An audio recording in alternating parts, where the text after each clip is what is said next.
बस एक बात तो है महविश, आई एम इम्प्रेस्ड। किस बात से? भाई इसी बात से कि कैसे तुमने कबीर सर को अपनी मोहब्बत में गिरफ्तार किया और वो तुम्हारे आगे झुक ही गए। अल्लाह ना करे कभी वो मेरे आगे झुके। उनका मकाम ना बहुत ऊंचा है और मैंने सिर्फ मोहब्बत नहीं की है उनसे, बल्कि अकीदत से उन्हें अपने दिल में जगह भी दी।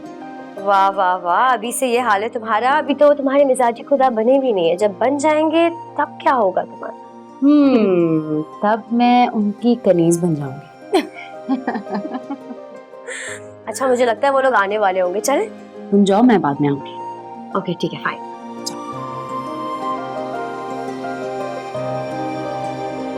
अलमीर से तो आप मिल चुके हैं जी।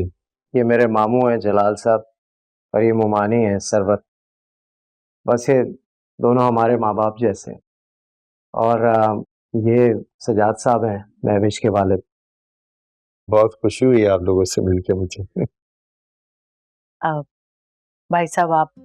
अस्सलाम वालेकुम। वालेकुम सलाम बेटा, कैसे हो बेटा? बिल्कुल ठीक अंकल, आप कैसे हैं? I am good.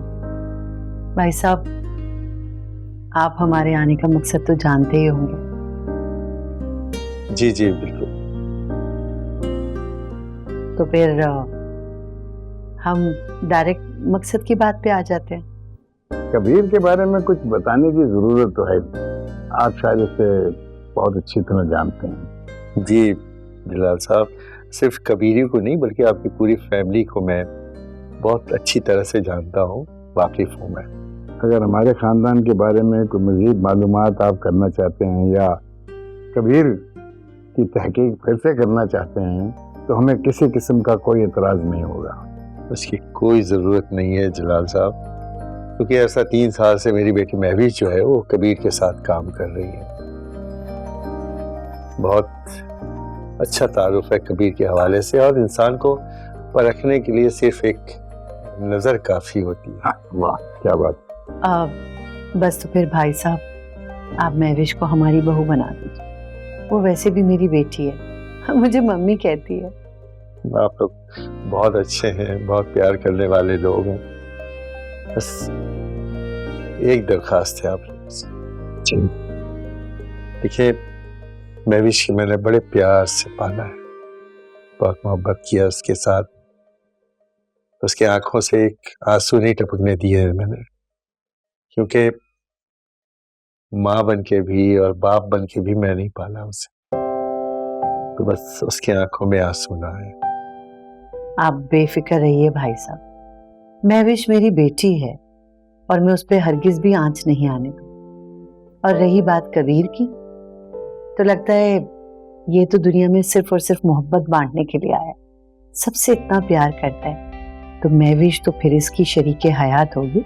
देखिए सजाद साहब, हम किसी फजूल रस्म और रिवाज में पढ़ना नहीं चाहते। आप बस ऐसा कीजिए कि हमें अगले हफ्ते की कोई डेट दे दीजिए, हम आएंगे, निकाह करेंगे और अपनी दुल्हनिया को ले जाएंगे।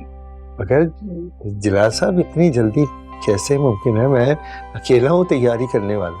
सजाद साहब आपसे एक गुजारिश करना चाहता हूँ। जी जी बेटा कहो। देखिए माँ बाप की सबसे बड़ी दौलत उनकी बेटी होती है, जो वो किसी और को सौंप देते हैं। जब आप अपनी सबसे कीमती शय हमें सौंप रहे हैं तो फिर हमें किसी और चीज़ की ज़रूरत नहीं है। क्या तैयारी करनी?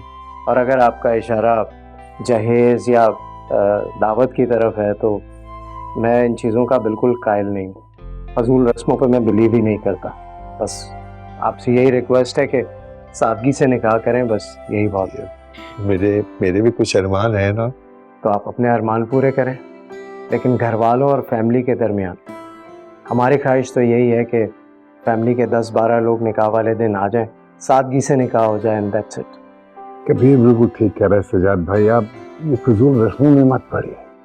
ये सब करने के लिए वालिदैन को जिन हालात से गुजरना पड़ता है मैं उनसे वाकिफ़ हूँ।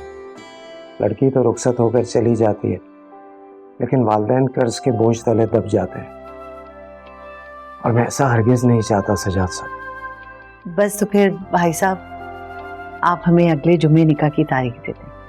हम सिर्फ घर वाले आएंगे और महविश को रुखसत करके यहाँ से ले जाएंगे। फिर कुछ दिन के बाद हम अपने घर में रिसेप्शन एक रख लेंगे। क्यों कबीर? जी बिल्कुल सही। मगर कबीर बेटा, अब आपने बेटा कहा है तो बेटे का मान भी रख लें। अब मैं बेटा बनकर बाप पर बोझ कैसे बन सकता हूँ? आप यकीन कीजिए सजाद भाई, महविश हमारे लिए सबसे अनमोल तोहफा है। आपकी तरफ से हमें उसके सिवा और कुछ भी नहीं चाहिए। चलो ठीक है, शरबत मुंह मीठा करवाओ सबका। किधर है कोई मिठाई वगैरह? बेटा वो कार में पड़ी हुई है। मैं बुलाता हूँ। शिबा, इधर आओ बेटा।